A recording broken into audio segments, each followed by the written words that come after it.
This is a great story, the story of Esther. The Jewish children always love it at the festival of Purim, which is in March every year. They get to dress up in costumes. It's kind of a Halloween sort of event. And as it is a happy ending story, we need to make sure, though, that we don't turn it into kind of a Cinderella fairy tale. I did sanitize it a bit for the sake of the children. I didn't really go into the details of what it would mean to be kept as a sex slave in a king's harem, which was Esther's lot. I didn't really go into the sorts of people who would guard the harem, the gentlemen they called eunuchs, for the sake of you men here gathered, that you didn't want to have to think about that particular process. Okay, so there's a lot that maybe is ugly about this, including the fact that the Jewish people had gone from slavery under the Babylonian Empire, which is today Iraq, to slavery under the Persian Empire, today Iran, as Cyrus of Persia came through. I think things were slightly better under the second dictator than the first, but nonetheless, this was not a free people, not free to worship as we might. And in this particular instance, I think it's important to go back with Esther and Mordecai to the beginning of the story to realize how terrible, how really desperate their situation was. Their people were about to be annihilated. And unlike us, they didn't know that it was going to turn out okay. And this is how it is, isn't it, in much of our own lives? We look at our own future, the future of us as individuals, the future of our nation, the future of our planet, through a very dim mirror, as Paul puts it. We don't know how it will be for us or for our loved ones at all. As an adult, life is not a game. I do remember as a child, however, playing the game of life. Does anyone here remember that, the board game? Yeah?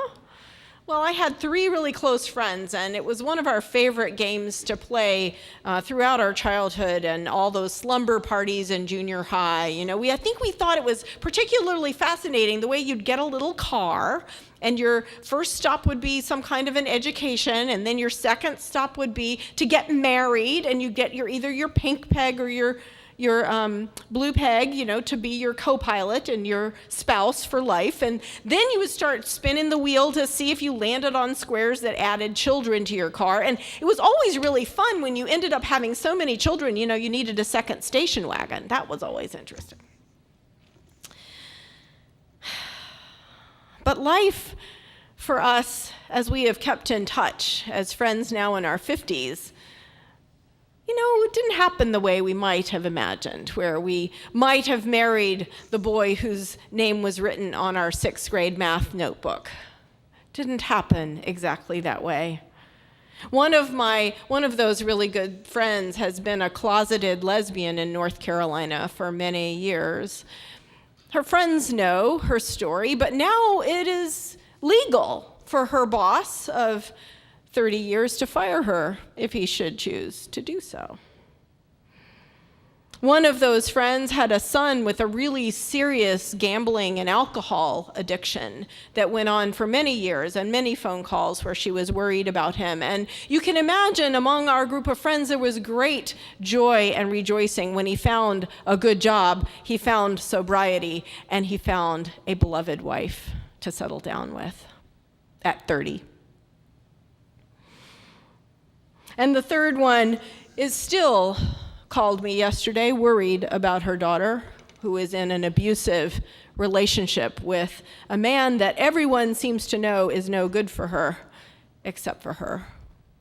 So we keep each other in our prayers. As an adult, life is no game. It's the real thing. And when we are in the midst of real trouble, we need love. We need beloved community to keep us afloat, Faith is not for sissies, and it is not easy. It is not a sentiment that is just easily, printed on a greeting card, and there you have it. There's a reason that we talk about the practice of religion. It takes work sometimes. If you want to better understand Esther's story and even Paul's scripture, it helps to know a little bit about mirrors in the time of the Bible. Looking into a mirror dimly was kind of what you had to do because glass, as we know it, had not yet been invented. So you had to kind of look at a shiny piece of metal. The metaphor, I think, is powerful because we didn't have, back in the ancient world, the kind of individualism we have now with selfie sticks and Facebook pages. People did think of themselves as a part of a people, and indeed Haman decided to kill Mordecai's whole people instead of stooping to the level of killing a mere guard at the gate. It would have had little impact. Esther, too, needs to not be thought of as the winner of a beauty contest in the individual sense that we have today. She did not win the Bachelorette and have much to celebrate. She was still in a very terrible situation, even to be chosen as queen. And especially as her nation was condemned, her people. So what saved her, though, was a line from Mordecai. This line where he said to her, "Perhaps, my dear, you have come to this royal majesty for just such a time as this." She made a courageous decision to speak out for her people because she realized, if not me, then who will speak? And it made me wonder, what if all of us could look at our lives this way? I see all these people out on Pokemon quests. We're a stop in front of the church. A lot of quests. But what if we really took our lives seriously as a quest? That we were sent to this earth for important work to do. I drove my daughter up to Silver Lake once again to be a counselor in this coming week at Rock of Ages camp. And I love getting to pass the sign, that diamond caution sign that's at the entrance. It's the gold caution color, and it says, "Caution, future world leaders at play." But what if we really did think about our work like this, our church school like this? We teach church school, we are youth leaders, we are parents with this thought in mind. This child may grow up to one day save their people, or save a person anyway. I wish I could look at my life with that kind of sense of purpose. We pastors laugh at your jokes. You love to make fun of me. McKee's not here today to make fun of me for preaching too long. But we do like to think that some of what we share is of use to you. It's not only hot air. But even for me, it's hard to think of myself in this grand of a way. That what I say might matter. But for all of us, the words that we use, the actions that we take in everyday life are so important. We serve God where we are placed on this earth with the gifts that we have been given. My dad always hates when I tell these stories about him, but because he's a humble guy, but I was hard on him when I was in high school because it was the 1970s and I was a feminist and I was charging forward, with what was going to change the world.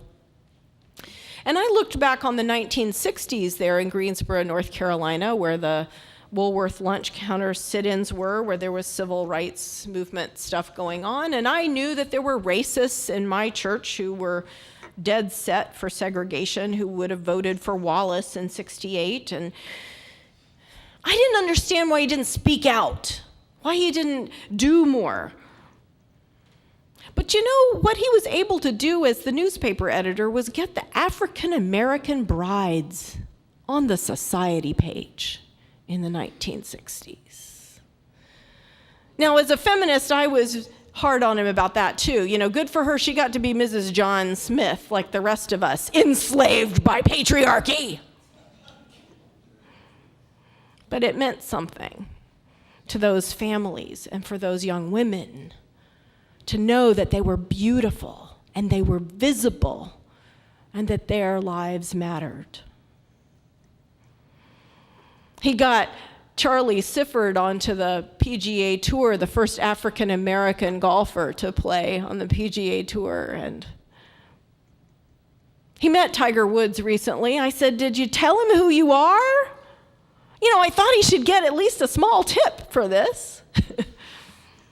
But he just did it, because he was in the right place at the right time with the access to power to do what he could do. Well, these are grand stories, but I want to tell you a more ordinary story that I actually left out of my first sermon and told during the prayers because it's too important. I did opening devotions at Vacation Bible School this last week.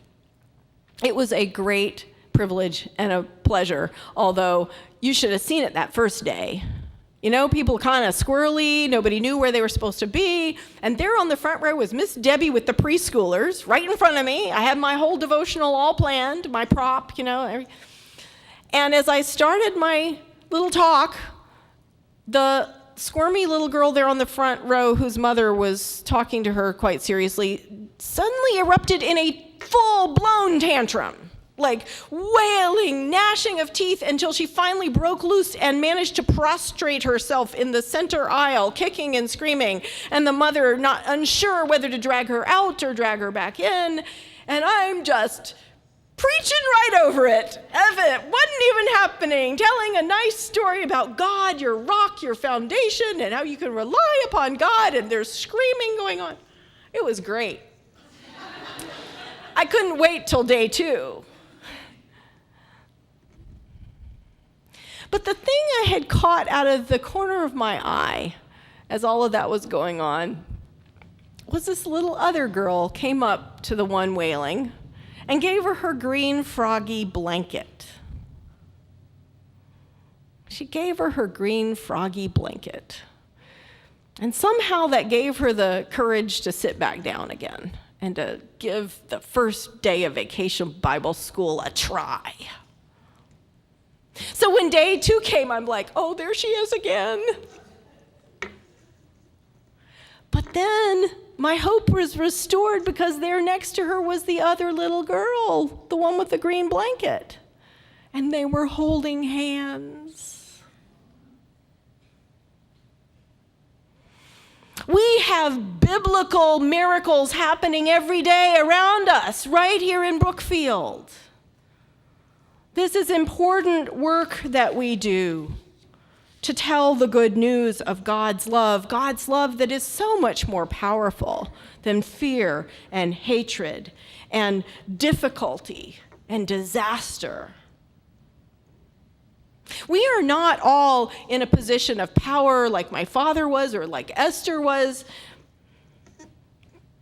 But when we think of our lives through that dim mirror of imagining what God must have been thinking when God made me, when God put me here in this place, we can make a difference. We have a very good example in that nobody from Galilee, nothing good comes from Galilee. That Nazarene carpenter with no education and, questionable parentage, I'm just saying. Born out of wedlock, there was a story about that, but not sure about the lineage, that's all I'm saying. This is who we follow. Jennifer gets to preach on another heroine next Sunday, Mary. So I just want to leave you with the words that the angel said to Mary when she discovered herself a pregnant and unmarried teenager in a world that didn't look fondly on such people. Be not afraid, the angel said, for with God nothing is impossible. Thanks be to God for this good news. Amen.